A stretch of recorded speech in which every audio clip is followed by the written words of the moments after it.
Your soul urge number is calculated by adding up the vibration of all the vowels in your full name at birth. And it represents your inner self. This is your true self. This is who you truly are at a soul level. This is what you truly desire at a soul level. This is your biggest motivating force. This is the one thing in this world that can fulfill you from within. And it also represents who you were in a previous lifetime and what happened to you in a previous lifetime.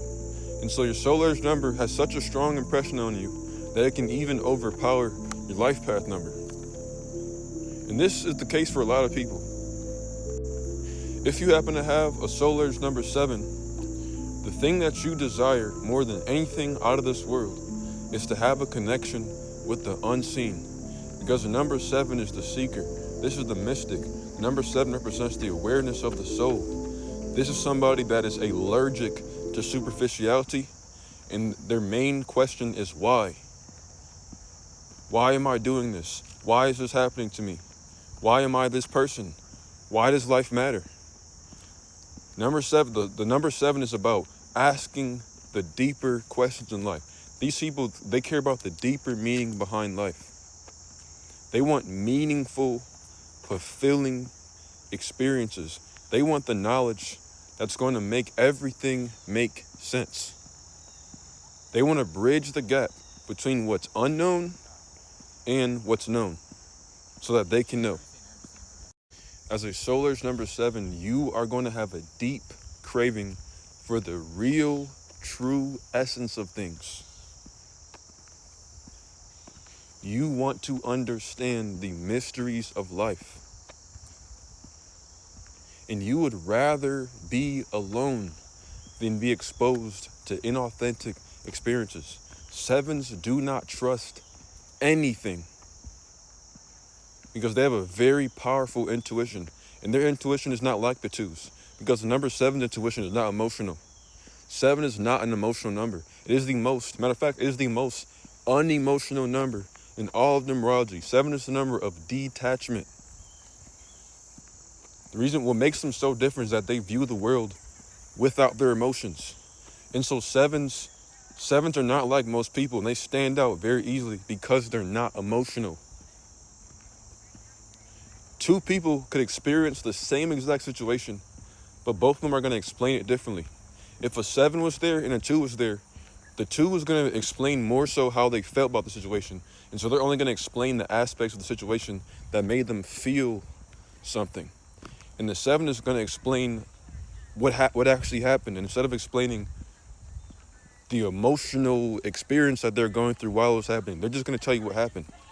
And so 7s, they tend to get more out of life and more out of situations because they don't view it in an emotional way. Your emotions clouds your judgment. But for the 7, they understand that. And so they don't even trust their own emotions, nor do they trust the emotions of other people. They do not view life through their emotions. And so 7s, because they only want to be fulfilled at a soul level and they don't care about the material realm, these are going to be people that naturally don't really resonate with mainstream religions because most of religions are emotional. Religions only affect emotional people. And because most people are emotional and experience life on an emotional level, most of society is built upon how people feel instead of what's actually happening. Most people are superficial and they only care about what things look like, what they appear to be, or how it makes them feel. 7s want to know what the actual truth behind the situation is. And so a 7 is not going to be convinced by a charismatic preacher or a charismatic speaker. You can't convince a 7 anything using charisma or using emotions. And so religion tends to not be enough for 7s. It has to actually make sense for them. This is a number that's extremely rational. And this is a number that's extremely logic. But they also have a deep level of intuition because the logical mind or the intellectual mind is limited. And so 7s will use their intellectual aspect of their mind all the way up until the point where they're going to have to rely upon their intuition to fill in the blanks. And so these people are very theoretical and they do have very scientific minds. But a 7, they base their theories around facts, not based around feelings or gut gut intuition. But yeah, overall as a 7, your life should be a pursuit of truth and a pursuit of knowledge. You want meaningful, real experiences, and you have no problem. Matter of fact, you would rather be completely alone and by yourself than be around people who are not real. And you easily see through this world. And so as a 7, the thing that you're going to crave the most is moksha, which is liberation. You want fulfillment at a soul level, not at an emotional level, at a soul level. As a 7, the thing that you want to do the most is see things clearly. And so this is going to be your biggest motivating force in life. Everything that you do has to be rooted in truth, in authenticity. Everything that you do has to pursue a deeper understanding of this world.